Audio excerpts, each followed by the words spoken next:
Hello friend, સ્વાગત છે તમારું ગુજરાતી રેસીપી કિચનની અંદર। આજે હું તમારી સાથે શેર કરીશ ખાવામાં એકદમ સ્વાદિષ્ટ અને ઇન્સ્ટન્ટ બની જાય તેવી ગુજરાતી પૂરણપોળી, જેને ઘણા લોકો વેડમી પણ કહેતા હોય છે। તો ચલો ગુજરાતી પૂરણપોળી બનાવવાનું શરૂ કરીએ। તો પૂરણપોળી બનાવવા માટે તમે જોઈ શકો છો, મેં અહીંયા એક બાઉલ તુવેરની દાળ લીધી છે। સૌથી પહેલા આપણે દાળને 2 થી 3 વાર ચોખ્ખા પાણીએ ધોઈ લઈશું। દાળને આપણે અહીંયા 2 થી 3 વાર ધોઈ લીધા પછી આપણે અહીંયા કુકરની અંદર લઈ લીધી છે।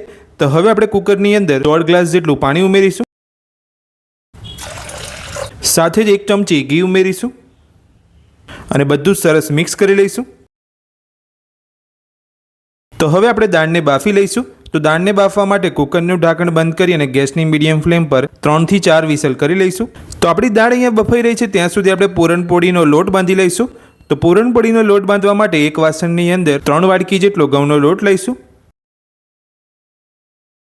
લોટ લઈ લીધા પછી હવે આપણે લોટની અંદર 2 ચમચી જેટલું તેલ ઉમેરીશું। બધું જ મિક્સ કરી લઈશું। તો તેલ ઉમેરીને આપણે અહીંયા લોટની અંદર મિક્સ કરી લીધું છે।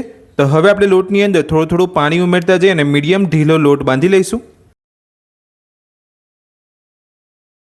તો પૂરણપોળીનો આપણે અહીંયા લોટ બંધાઈને તૈયાર છે। તો આ રીતનો તમારે અહીંયા મીડિયમ ઢીલો લોટ બાંધવાનો છે।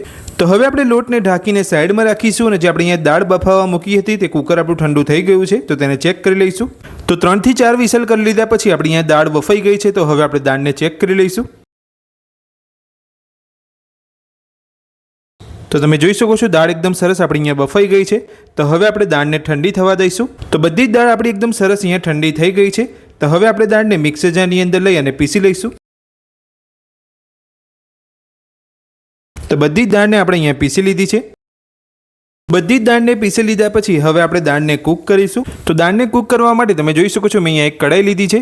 તો કઢાઈની અંદર સૌથી પહેલાં 3 ચમચી જેટલું ઘી ઉમેરીશું અને ઘીને ગરમ થવા દઈશું। તો ઘી આપણું અહીંયા ગરમ થઈ ગયું છે। તો હવે આપણે કઢાઈની અંદર પીસેલી દાળને લઈ લઈશું। સાથે જ કઢાઈની અંદર 1 વાડકી જેટલો ગોળ ઉમેરીશું। તો ગોળનું પ્રમાણ તમે અહીંયા તમારા ટેસ્ટ પ્રમાણે વધતું ઓછું કરી શકો છો અને ગોળની જગ્યાએ તમે અહીંયા ખાંડ પણ લઈ શકો છો।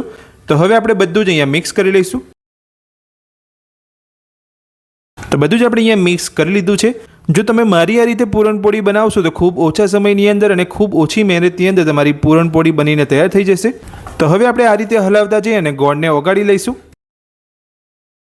તો એકદમ સરસ હલાવતા જઈને તમે જોઈ શકો છો આપણે અહીંયા ગોળ ઓગાળી લીધો છે અને આપણી પૂરણપોળીનું પૂરણ બનીને તૈયાર છે। તો આ રીતનું તમારે પૂરણ તૈયાર કરવાનું છે। તો હવે આપણે પૂરણપોળીના પૂરણની અંદર 1 ચમચી જેટલો ઇલાયચી પાવડર ઉમેરીશું, 1 ચપટી જાયફળ પાવડર ઉમેરીશું, સાથે જ 1 ચમચી વરિયાળીનો પાવડર ઉમેરીશું, 1 ચમચી જેટલું ઘી ઉમેરીશું અને બધું સરસ પૂરણ સાથે મિક્સ કરી લઈશું। તો બધું જ આપણે અહીંયા મિક્સ કરી લીધું છે અને પૂરણપોળીનું પૂરણ બનીને આપણું તૈયાર છે। તો હવે આપણે ગેસને બંધ કરી દઈશું અને પૂરણને ઠંડુ થવા દઈશું। તો પૂરણપોળીનું આપણું પૂરણ અહીંયા ઠંડુ થઈ ગયું છે। તો હવે આપણે પૂરણપોળી બનાવીશું। તો પૂરણપોળી બનાવવા માટે બાંધેલા લોટમાંથી એક લુઓ લઈ લઈશું। તો આ રીતના તમારે લુઓ લેવાનો છે। તો હવે આપણે પાટલા ઉપર લઈ લઈશું। તો લુવાને પાટલા ઉપર લઈ લીધા પછી હવે આપણે રોટલી વણી લઈશું। તો રોટલી આપણે અહીંયા વણી લીધી છે। તો આ રીતની રોટલી તમારે વણવાની છે। તો હવે આપણે જે પૂરણપોળીનું પૂરણ બનાવ્યું છે તે આપણે રોટલીની અંદર ભરી લઈશું।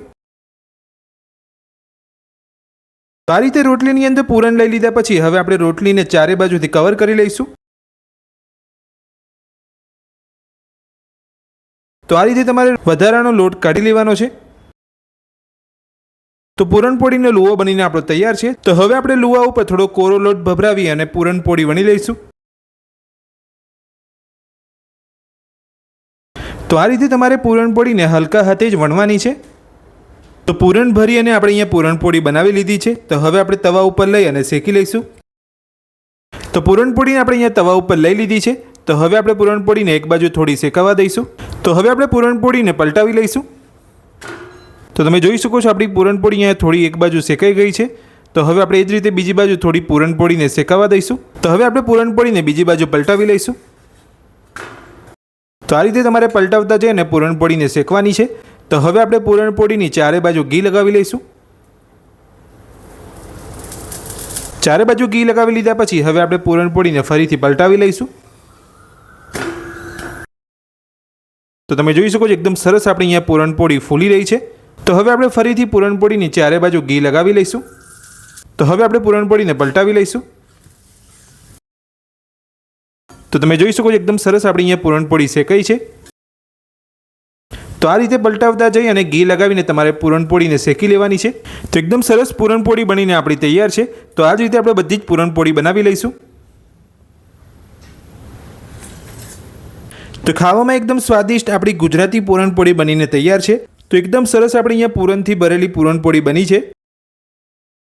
તો આ પૂરણપોળી બનાવવાની રેસીપી તમને મારી કેવી લાગી મને કોમેન્ટ બોક્સની અંદર કોમેન્ટ કરીને જરૂરથી જણાવજો. આજની રેસીપી પસંદ આવી હોય તો વિડીયોને લાઇક કરજો અને આ જ રીતની નવી રેસીપી મેળવવા માટે ચેનલને સબસ્ક્રાઇબ કરી રાખજો. Thank you.